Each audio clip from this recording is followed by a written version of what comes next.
Pendant des années, l'Europe a largement compté sur la Russie pour son approvisionnement énergétique. Avant 2022, environ 40% du gaz utilisé par l'Union européenne provenait directement de Russie.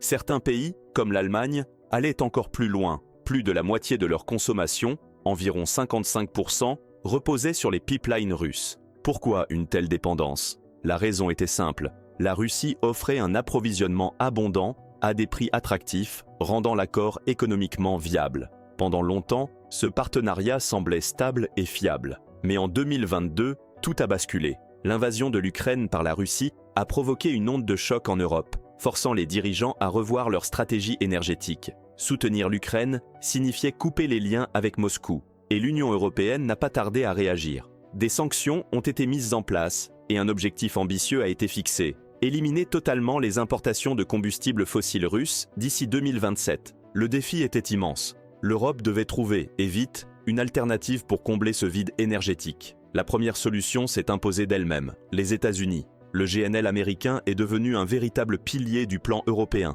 avec une explosion des exportations américaines vers l'Europe. Dès 2023, plus de la moitié du gaz naturel liquéfié exporté par les États-Unis traversait l'Atlantique, évitant ainsi à l'Europe une crise énergétique majeure. Cette transition a été possible grâce à l'augmentation rapide de la production de GNL aux États-Unis et à l'urgence européenne de diversifier ses sources d'approvisionnement. Mais cette nouvelle dépendance n'était pas sans risque. Avec Donald Trump à la Maison-Blanche, la politique commerciale américaine devenait imprévisible. Son approche America First remettait en question de nombreux accords internationaux, et l'éventualité de nouvelles taxes sur les importations, y compris sur l'énergie, préoccupait sérieusement les dirigeants européens. Que se passerait-il si le gaz américain devenait trop cher ou trop instable? Face à cette incertitude, l'Europe a commencé à explorer d'autres options. Et parmi les candidats potentiels, un pays cochait toutes les cases: le Canada. L'Union européenne et le Canada avaient déjà un solide partenariat commercial. Depuis l'accord signé en 2017, les échanges entre les deux blocs avaient bondi de 60%, ouvrant la porte à des collaborations encore plus ambitieuses, notamment dans le domaine énergétique. Le Canada ne manquait pas d'atouts. Avec ses vastes réserves de pétrole et de gaz naturel, il était parfaitement en mesure de devenir un fournisseur fiable et durable pour l'Europe. En plus de ses ressources, le pays bénéficiait d'une image de partenaire de confiance. Les relations entre le Canada et l'UE avaient toujours été marquées par une coopération fluide, un respect mutuel du droit international et des liens diplomatiques apaisés. Mais cette opportunité ne concernait pas seulement l'Europe. Du côté canadien, la remise en question des échanges commerciaux avec les États-Unis incitait aussi à diversifier ses débouchés. Le Canada avait appris à ses dépens que son principal client pouvait rapidement devenir une source d'incertitude. L'alerte avait été donnée dès la première présidence de Donald Trump. À l'époque, son administration avait envisagé d'imposer une taxe de 25% sur plusieurs biens canadiens et une surtaxe de 10% sur les exportations de pétrole vers les États-Unis. Ce signal fort avait poussé le Canada à revoir sa dépendance envers son voisin du Sud. Pour tenter d'apaiser les tensions, le ministre canadien de l'Énergie, Jonathan Wilkinson, avait plaidé pour une alliance stratégique avec Washington autour de l'énergie et des minéraux critiques. Mais malgré ces efforts, l'idée d'un virage vers l'Europe gagnait du terrain. L'Union européenne cherchait désespérément à sécuriser un approvisionnement énergétique stable. Et le Canada avait tout à gagner en réduisant son exposition aux caprices de la politique américaine. Cette fois, les choses ne restaient pas à l'état de projet. Les deux partenaires accéléraient leurs discussions pour renforcer leurs échanges commerciaux. L'un des leviers les plus importants dans cette dynamique, l'accord économique et commercial global, AECG, mieux connu sous son acronyme anglais CETA. Depuis son application partielle en 2017, cet accord avait transformé le commerce entre le Canada et l'UE. En 2020, les échanges de biens entre les deux partenaires atteignaient déjà 53 milliards d'euros. 2 ans plus tard, ce chiffre avait explosé à 77 milliards, marquant une progression fulgurante de 66%. Mais derrière ces chiffres, une opportunité particulièrement alléchante se profilait: le gaz naturel liquéfié. L'Europe voulait en finir avec sa dépendance au gaz russe, et le Canada y voyait une occasion en or. Cependant, le Premier ministre Justin Trudeau restait prudent. Il refusait de se précipiter sans une justification économique solide pour des investissements massifs dans l'exportation de GNL. Malgré cette approche mesurée, la dynamique était enclenchée. Pour le Canada, l'heure était venue d'élargir ses horizons et de réduire son attachement historique au marché américain. Pendant des décennies, le Canada a compté sur les États-Unis comme principal partenaire commercial. Cette relation était particulièrement forte dans le secteur de l'énergie. Près de 80% des exportations canadiennes prenaient la direction du marché américain. Rien qu'en 2023, les ventes de pétrole brut vers les États-Unis avaient généré 143 milliards de dollars, représentant 90% des exportations totales de pétrole canadien. Mais en février 2025, un tournant décisif s'est produit. Donald Trump, déjà de retour à la Maison-Blanche depuis plusieurs mois, a annoncé une nouvelle série de tarifs douaniers ciblant les produits canadiens. Officiellement, la justification reposait sur la sécurité nationale. Mais au-delà du discours officiel, ces taxes ont été un véritable choc pour l'économie canadienne, renchérissant le coût de ses exportations et affaiblissant la compétitivité de ses entreprises sur le marché américain. Plutôt que de subir cette pression, le Canada a choisi d'accélérer une stratégie qu'il peaufinait depuis 2018, diversifier ses exportations et réduire sa dépendance aux États-Unis. L'objectif était ambitieux, augmenter de 50% les exportations hors marché américain d'ici 2025. À l'approche de cette échéance, les résultats parlaient d'eux-mêmes. Ottawa avait multiplié les accords avec d'autres partenaires commerciaux, notamment l'Indonésie et l'Équateur. Mais ces avancées n'étaient qu'un début. Le véritable changement stratégique se jouait ailleurs, en Asie. Des marchés comme la Chine et le Japon affichaient une demande énergétique croissante et le Canada comptait bien en tirer profit. L'agrandissement du pipeline Trans Mountain ouvrait une nouvelle porte vers l'Asie, facilitant l'exportation de pétrole canadien vers la côte Pacifique. Dès octobre 2024, les effets se faisaient ressentir. La Chine, cherchant à diversifier ses sources d'approvisionnement, achetait en moyenne 240 000 barils par jour de pétrole canadien, avec une tendance stable autour de 150 000 barils quotidiens les mois précédents. Cette hausse rapide s'expliquait par des délais de livraison plus courts et une meilleure accessibilité du brut canadien. Le Japon, de son côté, se positionnait comme un partenaire clé dans la transition énergétique canadienne. Sa consommation de GNL était en forte progression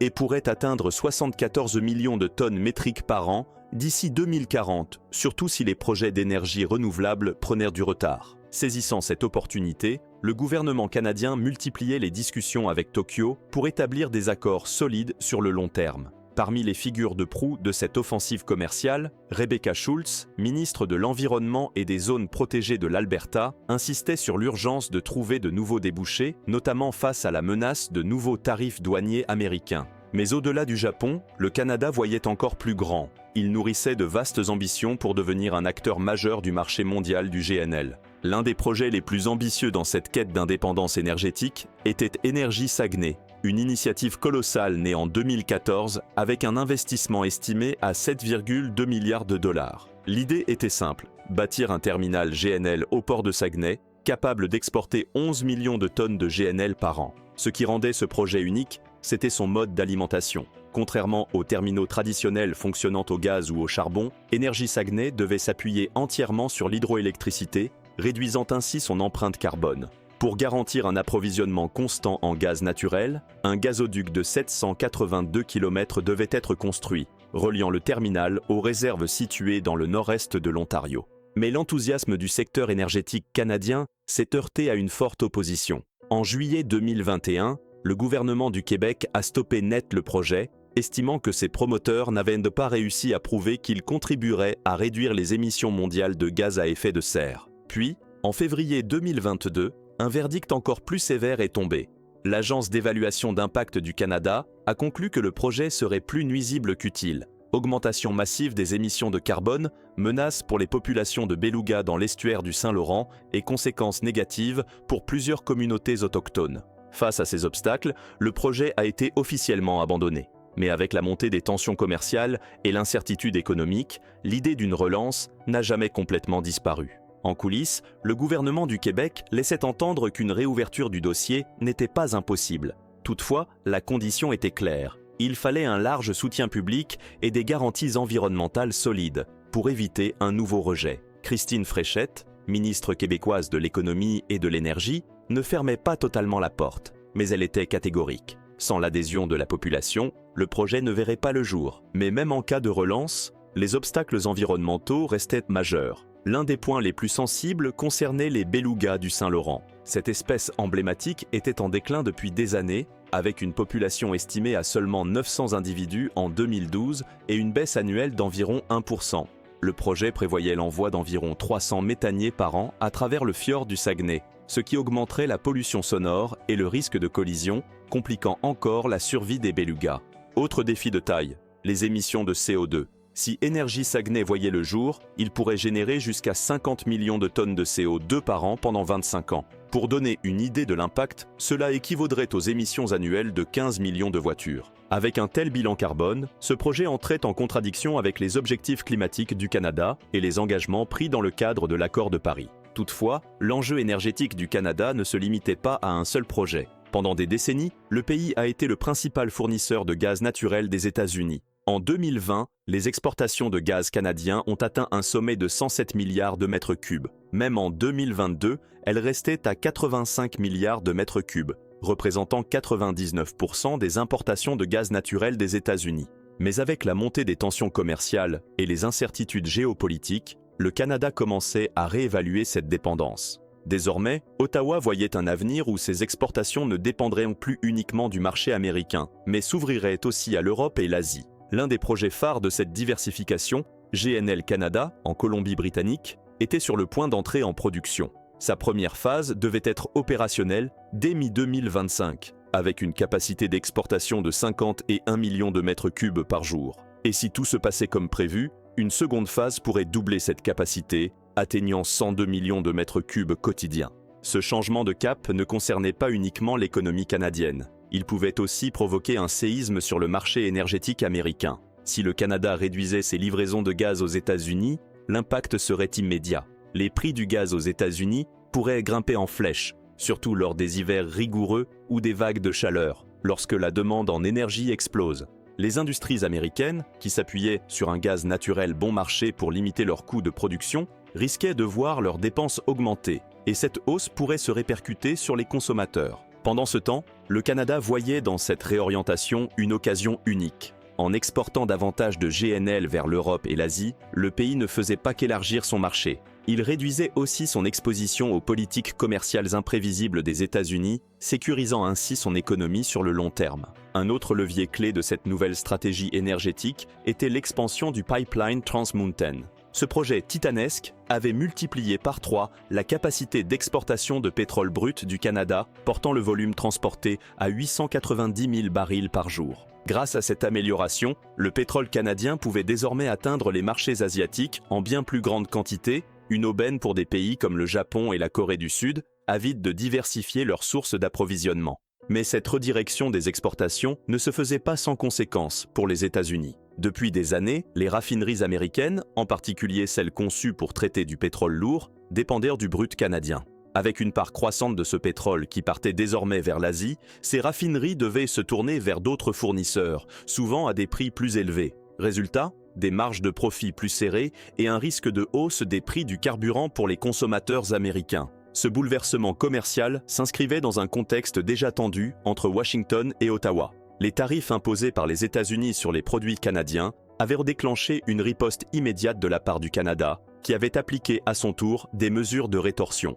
Cette escalade mettait à rude épreuve l'accord États-Unis-Mexique-Canada, AEUMC, censé faciliter les échanges commerciaux entre les 3 pays. Les secteurs automobiles et manufacturiers étaient particulièrement vulnérables. Pour les constructeurs nord-américains, dont les chaînes d'approvisionnement traversaient plusieurs fois la frontière, chaque nouvelle taxe renchérissait les coûts de production. Inévitablement, cette inflation se répercutait sur les consommateurs, alourdissant le prix final des véhicules. Pendant ce temps, la Chine observait attentivement ces tensions et cherchait à en tirer profit. Face aux différends commerciaux entre l'Amérique du Nord et l'Europe, Pékin renforçait son contrôle sur les minéraux critiques. Des matériaux comme le gallium et le germanium, essentiels pour la fabrication d'équipements de haute technologie, devenaient des instruments de pression entre les grandes puissances. En restreignant leurs exportations vers les États-Unis, les autorités chinoises cherchaient à accentuer leur levier économique dans la guerre commerciale. Elles visaient également des secteurs stratégiques, notamment l'aéronautique et la défense, en imposant des restrictions ciblées pour mettre Washington sous pression. Si les tensions commerciales nord-américaines persistaient, le risque était clair. La Chine pourrait combler les failles laissées par un marché nord-américain affaibli, renforçant encore son influence sur l'économie mondiale. Face à cette situation explosive, la question était désormais de savoir combien de temps ces tensions allèrent durer. Si aucun compromis n'était trouvé, le coût du conflit commercial risquait d'être élevé. Inflation accrue, baisse de la confiance des investisseurs et ralentissement de la croissance économique.